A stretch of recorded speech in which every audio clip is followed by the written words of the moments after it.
السلام علیکم دوستو، کیسے ہو آپ سب؟ میں ہوں عریج اور آپ ہیں اس وقت میرے چینل عریشہ ناولز پہ۔ آج ہم ریڈ کرنے جا رہے ہیں ناول جان عشقم کی قسط نمبر 18۔ تو چلیے سٹارٹ کرتے ہیں۔ جان عشقم قسط نمبر 18، تحریر عریج شاہ۔ وہ بے حد غصے میں نظر آ رہی تھی، جبکہ وہ آرام سے کھڑا اسے دیکھ رہا تھا۔ اس کا غصہ بھی اسے اچھا لگ رہا تھا۔ اس کا یوں ڈریس لے کر آنا اسے برا لگا تھا۔ کہیں وہ اسے یہ ڈریس واپس کرنے تو نہیں آئی تھی؟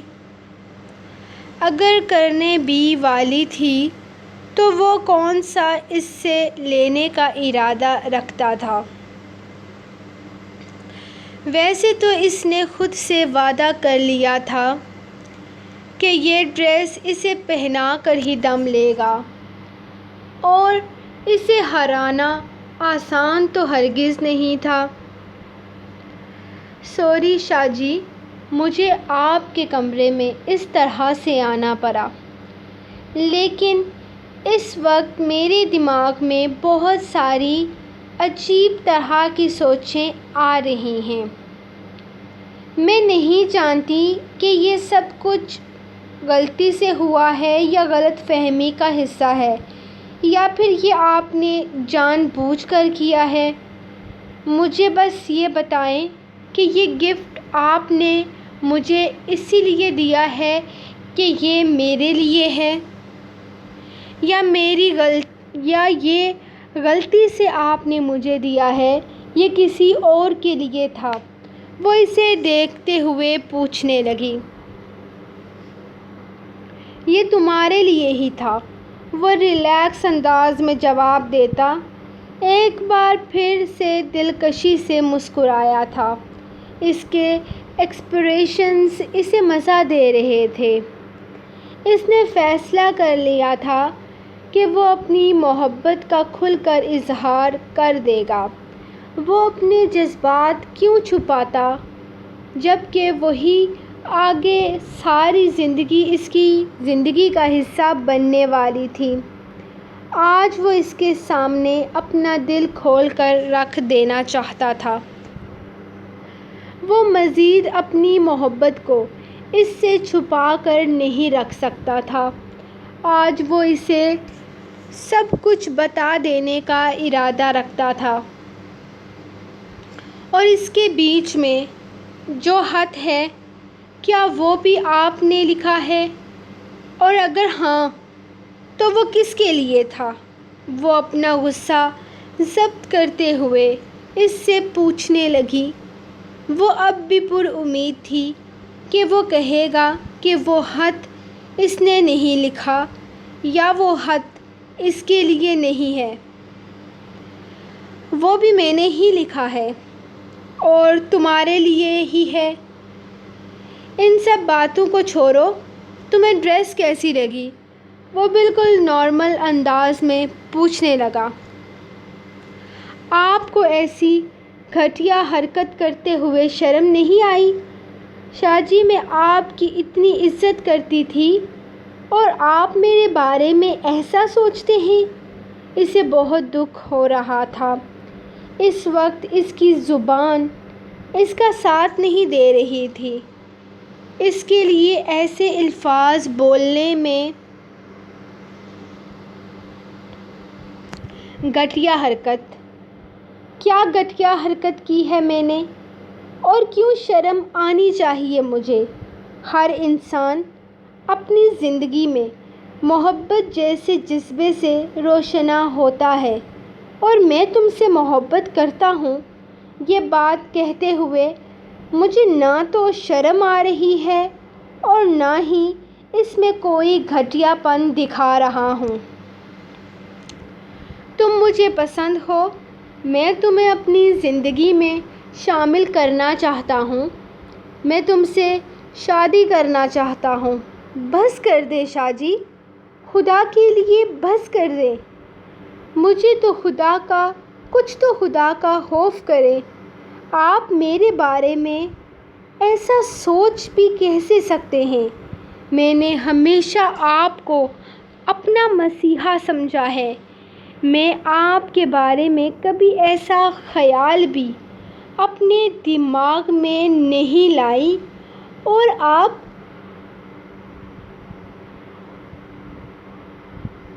میرے بارے میں ایسی سوچ رکھتے ہیں۔ اس کی آنکھوں نے مزید اس کا ساتھ نہ دیا۔ بے اختیار اس کے گالوں پر آنسو گرنے لگے۔ بس کرو زرشے، کیوں پاگلوں کی طرح روئے جا رہی ہو؟ میں تمہارے بارے میں کوئی غلط سوچ نہیں رکھتا، بلکہ محبت سے زیادہ پاک اور اس سے زیادہ پاکیزگی کس چیز میں ہے؟ میں تم سے محبت کا دعوے دار ہوں۔ میں تمہیں چاہتا ہوں، تم سے شادی کرنا چاہتا ہوں۔ اس کا رونا دھونا اسے بالکل پسند نہیں آیا تھا۔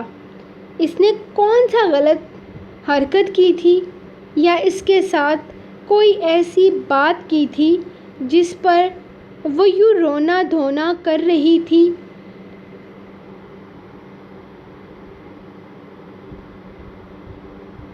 وہ تو صرف اس سے اپنی محبت کا اظہار کر رہا تھا، اور اس میں کچھ غلط کم از کم زراور کو تو محسوس نہیں ہوا تھا۔ میں آپ کو ایک اچھا انسان سمجھتی تھی، لیکن مجھے افسوس ہے کہ آپ اس طرح کے انسان ہیں۔ آپ مجھے بیوقوف سمجھتے ہیں؟ کیا آپ کو لگتا ہے میں اپنی سمجھ نہیں رکھتی؟ آپ جیسے امیر لوگ ہم جیسوں کو استعمال تو کر سکتے ہیں، لیکن شادی نہیں کر سکتے۔ آپ کو لگتا ہے میں آپ کی باتوں میں آ کر آپ کے ہاتھ کا کھلونا بن جاؤں گی؟ آپ کو لگتا ہے کہ میں آپ لوگوں کے مصروف وقت کی مصروفیات سے واقف نہیں ہوں؟ میں چھوٹی بچی نہیں ہوں جو آپ کے ارادے نہ سمجھ سکوں۔ بہت اچھے طریقے سے جانتی ہوں میں آپ جیسے امیروں کو صرف چند پل خوشگوار کرنے کے لیے آپ ہم غریبوں کا استعمال کرتے ہیں، اور شاید میرے ساتھ بھی اب وہی کرنے کی کوشش کر رہے ہوں گے۔ تبھی تو آپ بس بہت ہو گیا، بہت کر لی تم نے بکواس، اور بہت سن لی میں نے۔ تمہاری ہمت کیسے ہوئی میرے بارے میں ایسا سوچنے کی؟ کیا لگتا ہے تمہیں کہ میرے پاس عورتوں کی کمی ہے؟ اپنی راتیں حسین اور دن خوشگوار کرنے کے لیے میرے پاس کبھی بھی صفت تناسب کی کمی نہیں ہوئی۔ عورتیں خود مجھے اپنے پاس بلانے کے لیے ہر ممکن کوشش کرتی ہیں، لیکن آج تک ان نگاہوں نے تمہارے علاوہ کسی کی طرف دیکھا ہی نہیں، اور تم یوں میرے کردار پر داغ لگا رہی ہو۔ شرم مجھے نہیں، تمہیں آنی چاہیے۔ کب تم نے میری نگاہوں میں، میری باتوں میں غلاظت دیکھی کہ تم مجھ پر اتنا گھٹیا الزام لگا رہی ہو؟ میں تم سے محبت کرتا ہوں، اور تم میری محبت کو ہوس کا نام دے رہی ہو۔ اگر تم میری محبت نہ ہوتی تو اس وقت میرے ہاتھوں سے ضرور ضائع ہو جاتی، لیکن تمہارے سامنے میں یہاں بھی بے بس ہوں۔ میں تمہیں ختم نہیں کر سکتا، کیونکہ بے انتہا محبت کرتا ہوں تم سے۔ ایک بات اپنے چھوٹے سے دماغ میں اچھی طرح بٹھا لو کہ میری ہو تم، سر سے لے کر پیر تک صرف میری ہو۔ تم آج نہیں تو کل میں تمہیں پورے دھوم دھام سے اس گھر میں لے آؤں گا۔ تمہاری اس غلطی کو معاف کر رہا ہوں، لیکن یاد رکھنا یہ تمہاری پہلی اور آخری غلطی تھی جو میں اپنی محبت کے صدقے معاف کر رہا ہوں، لیکن آج کے بعد اگر میں نے تمہارے منہ سے اس طرح کے الفاظ سنے تو زبان کھینچ لوں گا۔ جاؤ، جا کر تیاری کرو، بہت جلد تمہیں میرے پاس آنا ہے، ہمیشہ کے لیے۔ اور ہاں، کل تمہاری سالگرہ ہے تو یہی ڈریس ہر طرف چلتی پھرتی نظر آؤ مجھے، اور اگر تم نے ایسا نہ کیا تو انجام کی ذمہ دار تم خود ہوگی، یاد رکھنا۔ اب تم اس کمرے سے بھی جا سکتی ہو۔ وہ اس پر پوری طرح سے اپنا آپ واضح کرتا اسے دروازے کی طرف اشارہ کر چکا تھا، اور وہ جو نہ جانے کون کون سے سوال اس سے کرنے آئی تھی، خاموشی سے قدم اٹھاتی باہر نکل گئی۔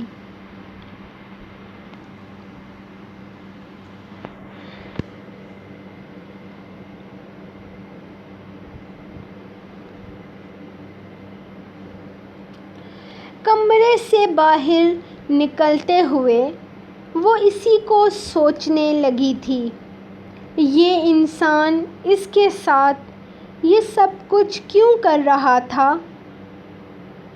کب، کیسے وہ اس سے محبت کر بیٹھا تھا؟ وہ سچ میں اس سے محبت کرتا تھا، لیکن ایسا کیسے ممکن تھا؟ کہاں وہ شہزادوں جیسا انسان اور کہاں وہ ایک معمولی سی ملازم؟ کیا سچ مچ اسے اس سے محبت ہو گئی تھی؟ اس کے وہم و گمان میں بھی نہ تھا کہ وہ شخص کبھی اس سے اپنی محبت کا اظہار کرے گا۔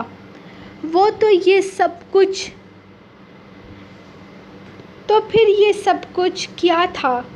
آخر کیوں وہ شخص اس سے محبت کا ڈرامہ کر رہا تھا؟ وہ سب کچھ اسے تو کم از کم ڈرامہ ہی لگ رہا تھا۔ ہاں، اس شخص کا کردار بہت مضبوط تھا۔ وہ اس کے کردار پر الزام لگا کر غلطی کر چکی تھی۔ وہ جانتی تھی وہ کسی عورت کو نگاہ اٹھا کر بھی نہیں دیکھتا۔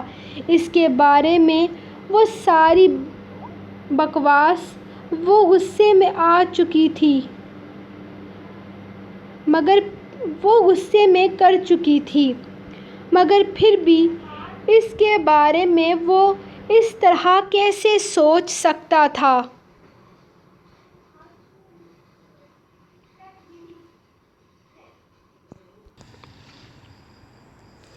اور کسی پر نہ سہی، لیکن اس پر تو اس کی گندی نظر تھی۔ آخر کیا وجہ ہو سکتی تھی ان سب باتوں کی؟ وہ اتنی حسین ہرگز نہیں تھی کہ اس شخص کو اس سے محبت ہو جائے۔ وہ تو بالکل عام شکل و صورت رکھتی تھی۔ اس سے تو کہیں زیادہ خوبصورت چاچی بیگم کی بھانجی یمنا تھی۔ تو یمنا کو چھوڑ کر وہ اس کے بارے میں ایسا کیسے سوچ سکتا تھا؟ ایک معمولی سی ملازمہ کے لیے ایسے جذبات کوئی کیسے رکھ سکتا ہے؟ اس نے باہر کی طرف قدم اٹھانے کے بارے میں سوچا ہی تھا جب اچانک دھیان اپنے ہاتھ میں موجود بیگ پر گیا۔ نہیں، میں یہ ہرگز نہیں لوں گی، اور نہ ہی اسے کبھی پہننے کے بارے میں سوچوں گی۔ یہ سب کچھ اسی کا ہی کیا کرایا ہے۔ اس نے اس بیگ کو دیکھتے ہوئے انایا کے کمرے کی طرف قدم اٹھائے تھے۔ وہ شخص اس پر زور زبردستی نہیں کر سکتا تھا۔ وہ کیوں پہنے اس کی لائی ہوئی کوئی بھی چیز، اور اس کا کوئی گفٹ وہ اپنے پاس رکھے؟ کیوں جب وہ اس شخص کے بارے میں سوچنا ہی نہیں چاہتی تھی، وہ اس کے بارے میں ایسی سوچ رکھتا تھا، یہ بات ہی اسے جھٹکا دینے کے لیے کافی تھی۔ اب مزید وہ کسی جھٹکے کو افورڈ نہیں کر سکتی تھی۔ وہ اپنی اوقات بہت اچھے طریقے سے سمجھتی تھی۔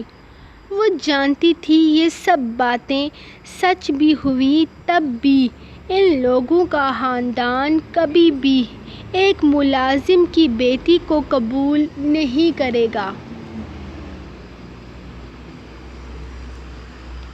اور وہ کبھی بھی کسی کی ناپسندیدہ بن کر کسی کی زندگی میں شامل نہیں ہونا چاہتی تھی۔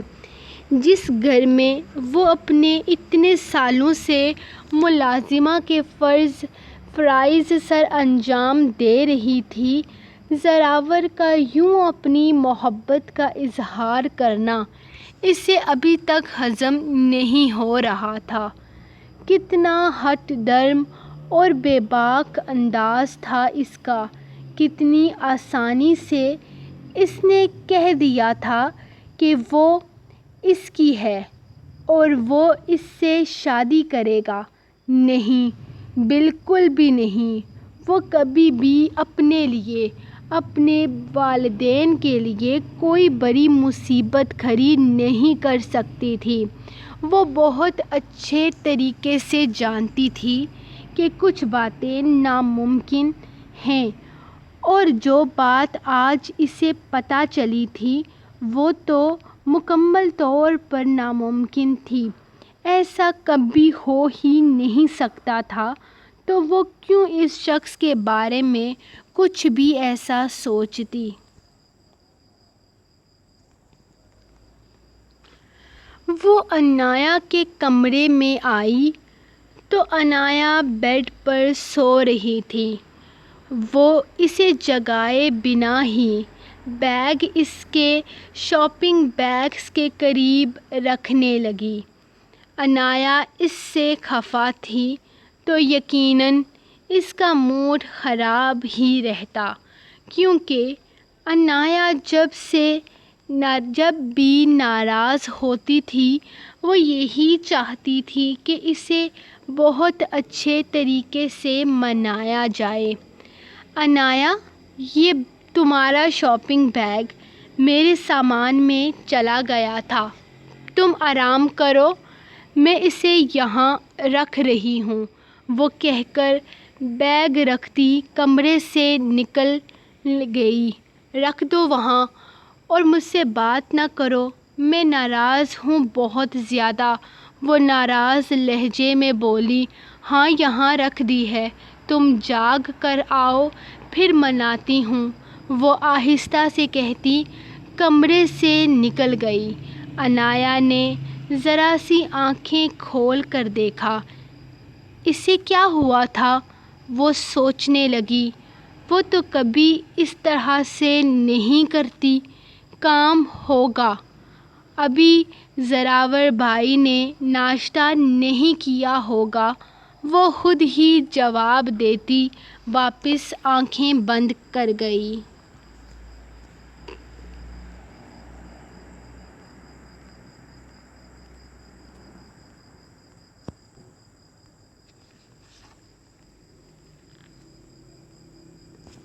سو گائز، یہ رہی آپ لوگوں کی ایپیسوڈ نمبر 18۔ تو کل ملتے ہیں ہم آپ کو ایپیسوڈ نمبر 19 کے ساتھ، جو کہ ہوگی مکرش اور انائش کی۔ جس طرح سے یہ والی ایپیسوڈ آپ کو ملی ہے زرشے اور زراور کی، تو ایسے ہی آپ کو ایک ایک ایپیسوڈ پر ملے گا، تاکہ دونوں کپلز میں سے کسی کے ساتھ ناانصافی نہ ہو۔ ویسے کپلز کے ساتھ تو ناانصافی نہیں ہوتی، کپل کے لیڈرز کے ساتھ ناانصافی ہو جاتی ہے، جو کہتے ہیں کہ ہمارے والے کپل کے سین کم ہیں، دوسرے والے کپل کے زیادہ ہیں۔ تو میں یہی کوشش کروں گی کہ آپ کے والے کپل کے سین زیادہ ہوں، اور دونوں میں برابر برابر دونوں کپلز کے سین لکھتی رہوں۔ باقی آپ لوگوں کے ریویوز اور کمنٹس پڑھ کے مجھے بہت اچھا لگا، بہت مزہ آتا ہے، اور انشاءاللہ آپ لوگوں کا ریویو اگر ایسے ہی آئے، مجھے بہت خوشی ہوتی ہے جب آپ لوگ فیس بک پر اپنے ریویوز شیئر کرتے ہیں۔ بہت سارے ریڈرز ہیں جو کہ فیس بک پر اپلوڈ کرتے ہیں، تو آپ نے بالکل پریشان نہیں ہونا، کوئی کچھ بھی کہتا رہے، آپ لوگ آرام سے پوسٹ کریں، کوئی ممنوع نہیں ہے۔ آپ بے شک یہ سب آپ لوگ یوٹیوب کے ریڈرز ہیں، یہ یوٹیوب کا اسپیشل ناول ہے جو کہ کبھی بھی فیس بک پر نہیں آئے گا، لیکن آپ لوگ جتنا چاہیں فیس بک پر اس کے ریلیٹڈ پوسٹ کر سکتے ہیں، اور اگر جس کو بہت برا لگے گا وہ یہاں آ کر ریڈ کر لے گا، کیونکہ فیس بک والوں کے لیے میں جلد ہی نیا ناول لانے والی ہوں، تو یہ ناول صرف آپ لوگوں کے لیے ہے۔ تو پلیز آپ لوگ بے فکر ہو کر آپ گروپ میں کچھ بھی پوسٹ کر سکتے ہیں ناول کے ریلیٹڈ، آپ کو کسی طرح کا کوئی منع نہیں کیا جائے گا۔ باقی ہم ملتے ہیں آپ کو کل کی ایپیسوڈ کے ساتھ، تو تب تک کے لیے اپنی رائٹر کو دیں اجازت، دعاؤں میں یاد رکھیں، اللہ حافظ۔